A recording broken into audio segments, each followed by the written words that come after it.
नमस्कार। आज हम बात करने वाले हैं भारत में आने वाले कुछ नए और बहुत ज़रूरी वित्तीय नियमों के बारे में।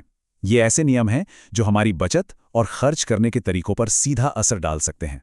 तो चलिए इसे थोड़ा विस्तार से समझते हैं। एक रिपोर्ट के मुताबिक अप्रैल 2026 से कैश जमा करने से लेकर क्रेडिट कार्ड के इस्तेमाल तक कई बड़े बदलाव हो सकते हैं। तो सवाल ये उठता है कि ये बदलाव असल में हैं क्या और इनके लिए तैयार कैसे रहा जाए। इन सारे बदलावों को अच्छी तरह से समझने के लिए हम इन्हें कुछ हिस्सों में बांटकर देखेंगे, जैसे कैश के नियम, डिजिटल पेमेंट्स, हमारे निवेश और हमारे अधिकार क्या हैं। तो सबसे पहले बात करते हैं कैश की, मतलब नकद पैसे जमा करने और निकालने के नियमों में आखिर क्या बदल रहा है। देखिए, नए नियमों के हिसाब से अब एक साल में अपने बचत खाते यानी सेविंग्स अकाउंट में 10 लाख रुपए से ज्यादा कैश जमा नहीं किया जा सकेगा। वहीं जो करंट अकाउंट होता है, जो कि बिजनेस के लिए इस्तेमाल होता है, उसमें यह लिमिट 50 लाख रुपए की होगी। और जो बात सबसे ज्यादा चौंकाने वाली है वो ये है कि अगर इन नियमों को तोड़ा गया या किसी लेन देन का सही हिसाब नहीं दिया गया तो उस पर 400% तक का भारी जुर्माना लग सकता है। लेकिन एक दिलचस्प बात यह है कि कैश निकालने को लेकर नियम उतने सख्त नहीं हैं।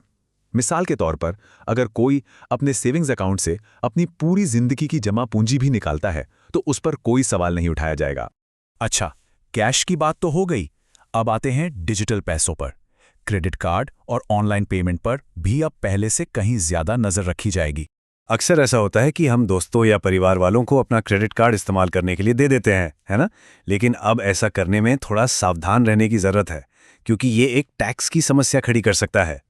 तो ध्यान रखने वाली बात यह है कि क्रेडिट कार्ड का बिल कैश में कितना चुकाया जा रहा है और साल भर में कुल कितना खर्च हो रहा है। अगर ये खर्च बताई गई कमाई से मेल नहीं खाता तो नोटिस आ सकता है। और हाँ, एटीएम से जुड़ा एक और बड़ा बदलाव है।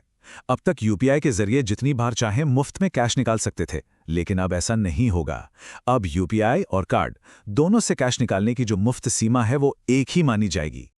चलिए अब आगे बढ़ते हैं और देखते हैं कि हमारे निवेश जैसे कि फिक्स्ड डिपॉजिट यानी एफडी और विदेशी मुद्रा के लेन देन पर इन नए नियमों का क्या असर होने वाला है। अगर एक साल में 10 लाख रुपए से ज्यादा की नई एफडी कराई जाती है तो टैक्स नोटिस आ सकता है। लेकिन यहाँ एक अच्छी खबर यह है कि जो पुरानी एफडी हैं उन्हें रिन्यू कराने पर यह नियम लागू नहीं होगा। और यही 10 लाख रुपए वाली लिमिट विदेशी मुद्रा यानी फॉरेक्स पर भी लागू होती है। इसका मतलब अगर विदेश यात्रा या किसी और काम के लिए एक साल में 10 लाख से ज्यादा की विदेशी करेंसी खरीदी गई तो उस पर भी नजर रखी जाएगी। अब सवाल ये उठता है कि सरकार इन सभी लेन देन पर आखिर नजर रखेगी कैसे? इसका जवाब एक ही दस्तावेज में छिपा है और वो दस्तावेज है पैन कार्ड। जी हां, पैन कार्ड ही वो चाबी है जिससे सारे बड़े फाइनेंशियल लेन देन एक दूसरे से जुड़ जाते हैं और अब इसकी भूमिका पहले से भी कहीं ज्यादा जरूरी हो गई है। चाहे घर खरीदना हो, गाड़ी खरीदनी हो या फिर गहने, ज्यादातर बड़े लेन देन के लिए अब पैन कार्ड देना जरूरी हो गया है। इसी से हर किसी के खर्चों की एक पूरी तस्वीर तैयार हो जाती है। लेकिन अब बात सिर्फ बैंक खातों तक ही सीमित नहीं है। अब हमारी लाइफस्टाइल और हमारे टैक्स रिटर्न के बीच के फर्क पर भी ध्यान दिया जाएगा। और अब एक बहुत ही मजेदार बात सामने आई है। सोचिए, कोई अपने टैक्स रिटर्न में तो कम आमदनी दिखाए लेकिन सोशल मीडिया पर महंगी गाड़ियों और विदेश यात्राओं की तस्वीरें पोस्ट करे, तो अब टैक्स अधिकारी इस मिसमैच पर भी सवाल पूछ सकते हैं। चलिए आखिर में बात करते हैं हमारे कुछ बैंकिंग अधिकारों की और उन चीज़ों की जिनसे सावधान रहना जरूरी है ताकि किसी धोखे का शिकार ना होना पड़े। हम सब ने जीरो बैलेंस खातों के बारे में सुना है। ये बहुत काम के होते हैं, लेकिन क्या सभी जीरो बैलेंस खाते एक जैसे होते हैं? इन्हें चुनते समय खास सावधानी बरतने की जरूरत है। जैसा कि यहाँ साफ दिख रहा है, जन धन जैसे खातों में पैसे रखने और निकालने की सीमाएं बहुत सख्त हैं। वहीं दूसरी तरफ कुछ बैंक्स ऐसे भी जीरो बैलेंस खाते देते हैं जिनमें कोई रोक टोक नहीं है और आपको ज्यादा आज़ादी मिलती है।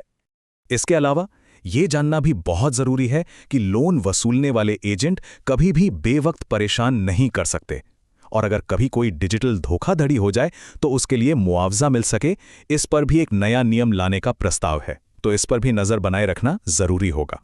तो इन सभी बदलावों से एक बात तो बिल्कुल साफ है, हमारा फाइनेंशियल सिस्टम अब पहले से कहीं ज्यादा पारदर्शी यानी ट्रांसपेरेंट हो रहा है। ऐसे में जानकार रहना और नियमों को समझना ही अपने पैसों को सुरक्षित रखने का सबसे अच्छा तरीका बन गया है।